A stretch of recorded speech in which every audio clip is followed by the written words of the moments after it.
ውሎ ያደረ ሁሉ ኖረ አይባልም። ዘመን የተቆጠረለት ሁሉ ዕድሜ የተቆጠረለት ሰው ሁሉ ኖረ አይባልም። ኖረ የሚባለው ለእግዚአብሔር የተመቸ ሰው ለእግዚአብሔር በመመቸቱ ነው። ሰው ተፈጥሮውን ለይቶ ማወቅ አለበት። ተፈጥሮው የሰው ልጅ እንስሳት፣ አራዊት ተጎንብሰው ሲሄዱ ሰው ቀና ብሎ የተፈጠረ የዘላለማዊ ሕይወት ስላለው የሰማይ ሀገር ስላለው ነው። የማያልፍ የሰው ልጅ ለማያልፈው ሕይወቱ የማያልፍ ሥራ ሰርቶ ሲያልፍ ይህ ሰው እየኖረ ነው ይባላል ማለት ነው። ስለዚህ ሁሉም ሰው ሰው ስላልሆነ ሰውን ከሰው ለይቶ ማወቅ የክርስቲያን ፋንታ ነው ማለት ነው። ሰይጣን በማይመች ጽድቅ ሁላችንን ያታልለናል። ከጽድቁ አንዱ የቤተ ክርስቲያን አታላይ የሆኑ ሰዎችን እንዲህ ያሉ አታላይ ሰዎች አሉ ሲባል እኛ ማነንና የምንነቅፍ በሚል በማይጠቅም ጻድቅነት ሁላችንም አስሮ ይዝናል። ፍርዱን ለእግዚአብሔር እንተው፣ በሰው አንፍረድ ባካችሁ ይባል። በሰው አንፍረድ የሚባለው ሰው በግል በወደቀበት ኃጢአቱ የእሱን ስም እያነሳን ማብጠልጠል አይገባም ማለት ነው እንጂ የቤተ ክርስቲያን ሕግ ሲሻል እኔ ማነኝና የምነቅፍ ማለት ክርስቲያንነት አይደለም። የቤተ ክርስቲያንን ሕግ ለመጠበቅ ሁሉም ክርስቲያን ብቁ ነው፣ የበቃ ነው።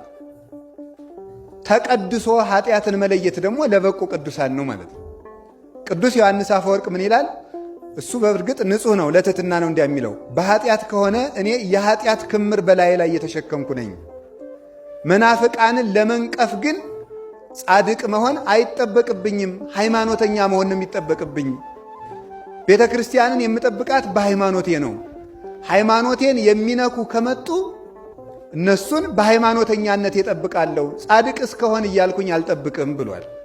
ስለዚህ ሃይማኖታዊ ዕውቀት ያስፈልገናል። አባ አጋቶን የተባለ የቤተ ክርስቲያን አባት ፍጹም ትሑትና ቅዱስ ነበርና ሰዎች ተሰብስበው ሄደው እስኪ ትዕግስቱን እንፈትነው የበቃ መነኩሴ መሆኑን እንየው ብለው ሄደው ምንም የማይረባ ሥራ የሚሠራው አጋቶን አንተ ነህ አሉት። አዎን። ዘማዊው አጋቶን አንተ ነህ? አዎ። ምንም ሥራ የሌለው አጋቶን አንተ ነህ? አዎ።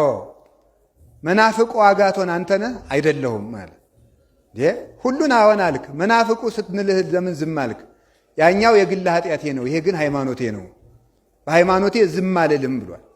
ስለዚህ አሁን እኛ ስላልገባን እኛ ኃጢአተኞች ስለሆን ሰዎችን ለመተቸት አልበቃንምና ዝም እንበል ማለት ስህተት ነው። ክርስቲያኖች ትምህርታችሁን ተምራችሁ ቤተ ክርስቲያንን መጠበቅ ይገባል። ቀበሮን ከበግ ለይተን ማወቅ አለብን።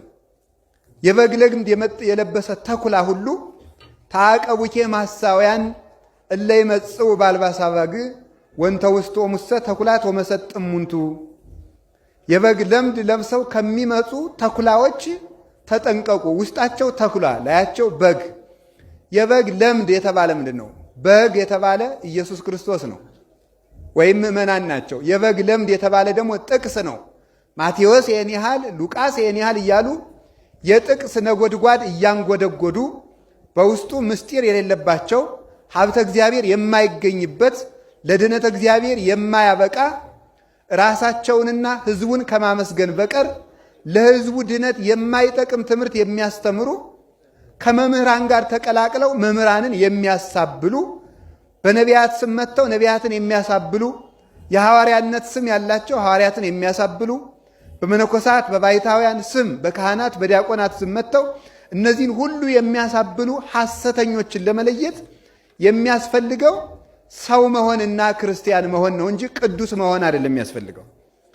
ቅዱስ መሆን ሳይሆን ክርስቲያንና የሚያስፈልገን አዋቂ መሆን ነው። መማር ይገባናል።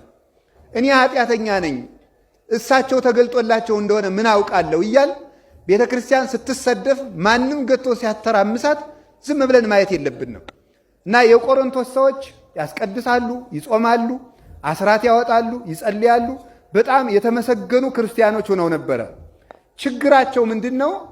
ጳውሎስንም ያከብራሉ፣ ሐሰተኛ ጳውሎስም ሲመጣ ይቀበላሉ። ኧረ እኛ ምን እናውቃለን እግዚአብሔር ይመርምረው እያሉ መናፍቁን መምህር ሁሉ በመምህርነት ማዕረግ አክብረውት ይኖራሉ ማለት ነው። ይሄ ነው ነውር ማለት። የክርስቲያኖች ስህተት የሚባለው ውድቀት ማለት ክርስቲያን ጠፋ የሚባለው ይሄ ነው በእውነቱ። አይ እኛ እንዲህ አልተማርንም፣ መምህሮቻችን እንዲህ አልተማርንም።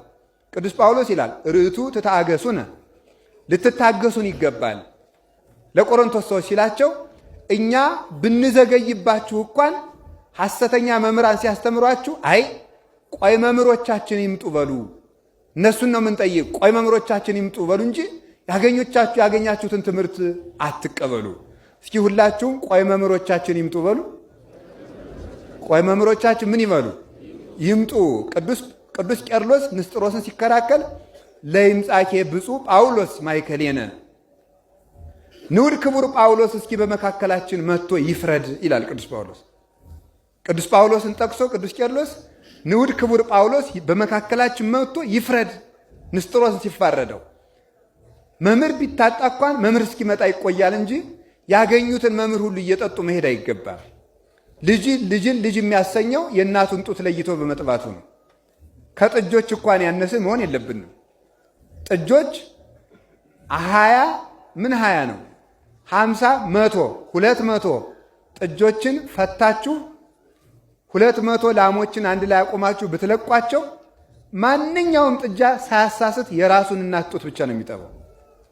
ማንኛውም ጥጃ። ሰው ከእንስሳት አንሷል። የሚሰማውን ሁሉ ያምናል። የዋህ ብእሲ ፍጡነ የአምን ወፍጡነ ይክህድ።